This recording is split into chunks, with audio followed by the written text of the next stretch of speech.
संन्यास ले लेगा। 10% लोगों ने बोला राजा बन जाएगा। 12 साल का ज्योतिषी खुदन्ना, उसने एक उंगली उठाई, उसने बोला राजान मैं स्पष्ट तौर पे कहता हूं कि आपका लड़का सब सन्यासी हो जाएगा, सब छोड़ देगा। राजा को बड़ी ठेस पहुंची, बड़ा क्रोध आया मन में कि बुढ़ापे में एक लड़का हुआ, अगर ये सन्यासी हो जाएगा तो मेरा राजपाट कौन देखेगा, है ना। आदमी सन्यासी चाहता तो है लेकिन अपने घर में नहीं, पड़ोसी के घर में चाहता है। भगत सिंह हो पड़ोसी घर में, हमारे घर में नहीं होना चाहिए। तो बुद्ध ने बोला राजा ने बोला इसका उपाय क्या है? उपाय बड़ा सरल है, इसको भ्रम में रखो जीवन भर, क्योंकि जिस दिन इसको दुख का एहसास हुआ, इसके मन में पीड़ा हुई, ये सन्यास की तरफ चला जाएगा। राजा ने बोला क्या करूं? बोला षड्यंत्र करो, प्रपंच रचो।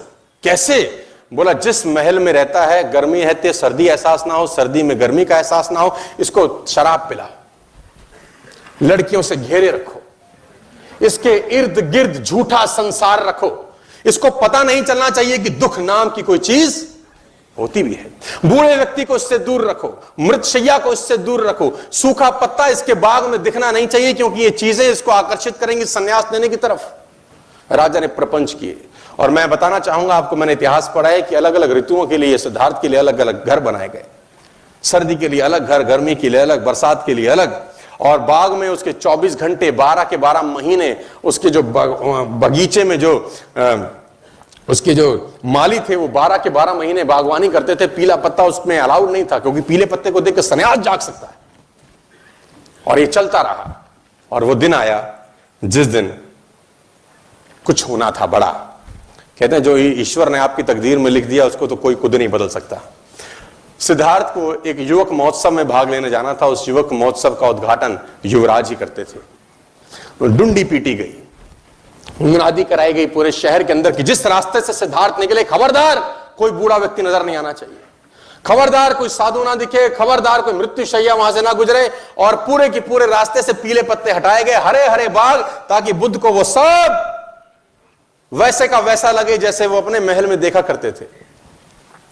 और वो महल से बाहर निकले, जो सारथी था वो सारथी बुद्ध को लेकर निकला, सिद्धार्थ को लेकर निकला। और निकलते निकलते निकलते निकलते आखिर वो घड़ी आ पहुंची। सिद्धार्थ ने पहली बार एक बूढ़े व्यक्ति को कुंभ करते हुए देखा जो झुक के चल रहा था। सिद्धार्थ ने सारथी को बोला रथ रोक। सारथी ने बोला महाराज क्या हुआ? बोले ये झुक के क्यों चलता है, क्या तकलीफ होगी इसको? क्योंकि पहली बार उसने बुढ़ापा देखा। सिद्धार्थ ने आज तक तो सब हष्ट पुष्ट लड़के लोग देखे थे। सिद्धार्थ ने बोला ये झुक के क्यों चल रहा है? सारथी बोला महाराज मुझे आज्ञा नहीं है कि मैं संदर्भ में आपसे एक शब्द भी कहूं। सिद्धार्थ ने बोला मैं आज्ञा देता हूं, तेरी गर्दन उड़ा दी जाएगी, तो तुरंत बता ये झुक के क्यों चल रहा है? सारथी ने बोला महाराज ये बूढ़ा हो गया है, ये बुढ़ापा है। सिद्धार्थ बोला वो होता क्या है? बोला ये जवानी के बाद की एक अवस्था होती है, आप अभी जवान हैं, कुछ समय के बाद आप भी। सिद्धार्थ ने बोला मैं भी बूढ़ा हो जाऊंगा? उसने बोला सबको होना होता है। रथ आगे बढ़ा और सिद्धार्थ ने फाइनली एक मृत्यु शैया देखी। कुछ लोग एक बॉडी को ले जा रहे थे। सिद्धार्थ ने बोला रथ रोक, इस आदमी को बांध के क्यों ले जा रहे हैं, इसको क्या हो गया है? तो उसने बोला महाराज ये मर चुका है।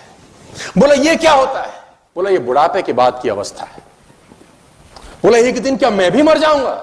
सारथी ने बोला जो आया है सो जाएगा, राजा रंक फकीर, जो आएगा वो जाएगा। रथ आगे गुजरा तो सिद्धार्थ ने फाइनली वो लास्ट में वो देखा जो उसको देखने के लिए मनाही थी। सिद्धार्थ ने अपनी आंखों से एक सन्यासी को गेरुए वस्त्र धारण किए चलते देखा। तो सिद्धार्थ ने सारथी से बोला इसने इस रंग के कपड़े क्यों पहने हैं? अब तक तो सिद्धार्थ ने वो राजसी ठाट बाट देखे थे, ये गेरुए वस्त्र में आदमी कहां जा रहा है और ये कौन है? तो बोला महाराज ये सन्यासी है, इसने सब छोड़ दिया क्योंकि जिंदगी में दुख है, तकलीफ है, क्लेश है। सिद्धार्थ ने बोला रथ रोक, लौटा ले। कहते हैं कि सिद्धार्थ उस युवक महोत्सव में भाग लेने नहीं गए और आधे रास्ते से ही लौट के वापस आ गए। और उसी रात सिद्धार्थ ने गृह त्याग कर दिया। उसी रात को वो सब छोड़ के चले गए। एक चीज बदली सिद्धार्थ के जीवन में और वो था विचार। 12 बरस के बाद लौटे, बुद्ध होके लौटे। तेज उनके चेहरे पे था। घर का किवाड़ खटखटाया, यशोधरा ने दरवाजा खोला। छोटा सा बच्चा था जब 12 बरस पहले सिद्धार्थ गए थे। यशोधरा ने पहले तो खूब गालियां दी कि तुम मुझे बता के नहीं जा सकते थे, मुझे पूछ के नहीं जा सकते थे।